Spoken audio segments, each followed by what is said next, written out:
I'm just popping in here to tell you guys that I'm really sorry for the vocal fry in this video. I don't sound like a toad so often, but it's just that I've got a sinus thing going on and I've been pretty not okay for the past 2 weeks.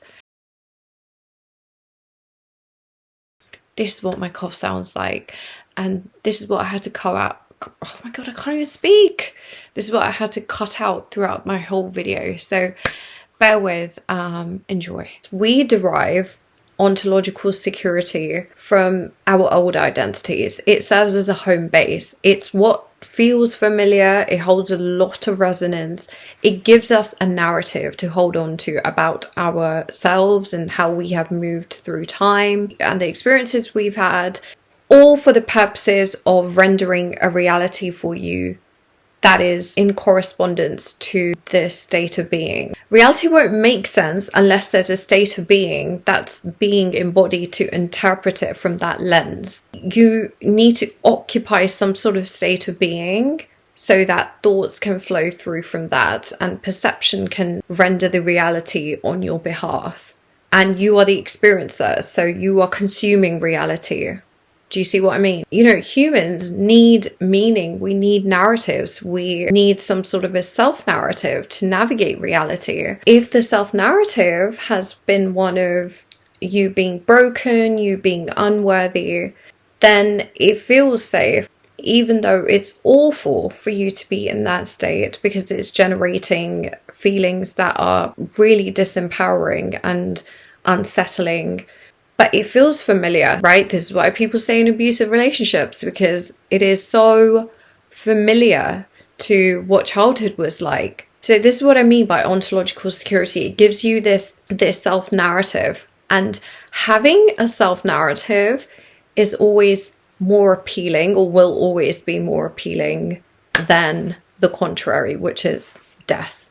And these identities, no matter how bad they are in their texture, become our emotional homes. I mean, you can imagine how difficult it must be. You probably know. It's like you're abandoning a part of you because you might lose people, because you're shifting identities. It feels awful, but it's much needed because you kind of need to transcend. Obviously, that's why the desire came into the picture in the first place. You're the one that's desiring it. Neville's idea on making the feeling of the wish fulfilled natural for yourself is not faking self-belief, okay? You are essentially lubricating yourself into the new state of being. I want to sort of discuss or go over ways in which you can make it more familiar and safer, essentially. So obviously the first question you can ask yourself is, what would it feel like to be in this new identity?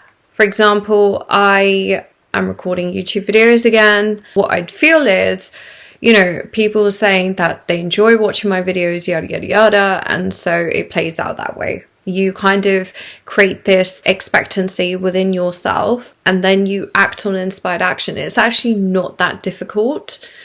It's just that when you are listening to your doubts, then yeah, it can be difficult. And then the second question you can ask yourself is, what tiny thought or action can you take today that will align you to the version you want to be, right? To your desired reality. And I don't know why people are so opposed to action. I'm someone that loves taking action. That doesn't mean taking a whole bunch of action that doesn't even make sense. But regardless, like, I enjoy taking action. So it doesn't even matter. You can take a very small action, such as repeating a bunch of affirmations that you like, because this includes your thoughts. It doesn't have to be this grand event. Now, also understand what feels natural is often what's been rehearsed, okay? It creates this memory of resonance relative to the thing in question. And if fear has been rehearsed, basically it's been repeatedly activated relative to the thing in question, then that's what's naturally going to find you in that state of being. For instance, if let's say you harbor a lot of shame relative to certain things in your life and it's been practiced for a period of time, when that thing comes into your reality again, the natural response is going to be one of shame. It's not that the thing is wrong, it's just that you've conditioned yourself to feel shame relative to the thing. And so shame becomes your natural response. Shameful responses, shameful thoughts. So the shameful thoughts are an extension of the shameful state of being.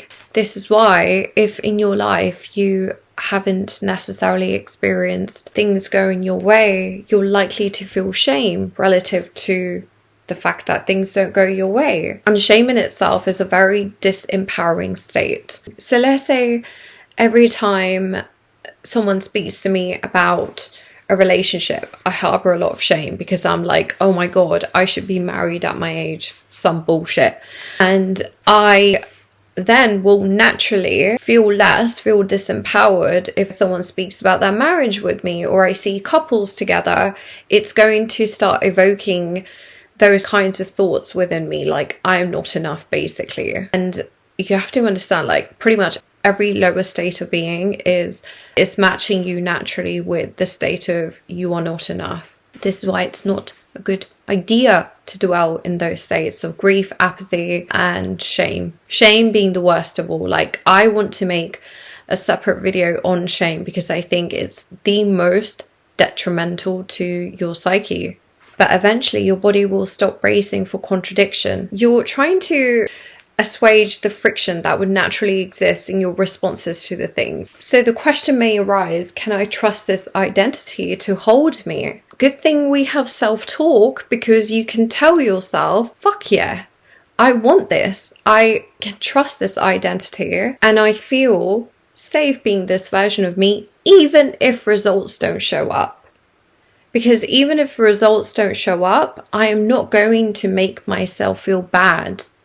I am here for myself. I will always be here for myself. I have my own back, irrespective of circumstances. Because even if the answer is yes, intermittently, that's still you know, getting used to this new state of being. And just remember, you're not fighting the old identity. The old identity is not the villain in your story, okay? It served a purpose. That identity gave home or provided home to your coping strategies. It needed to get your needs met. So it kind of did you a favor, a big one at that. So big up to your old identity. Don't be harsh on yourself. Be compassionate towards yourself. You should always express gratitude and compassion to the old identity. Think of how much you probably have overcome because of that identity. So why are you going to be an arsehole to your old identity? Why are you going to get mad at yourself if you regress just a tiny bit? Don't do that. It makes the transition more gentler, thus more natural. You're not trying to use brute force here. You're trying to benevolently and compassionately guide yourself out of these lower states of being that are tethered to the old identity so you can move through time to experience something new.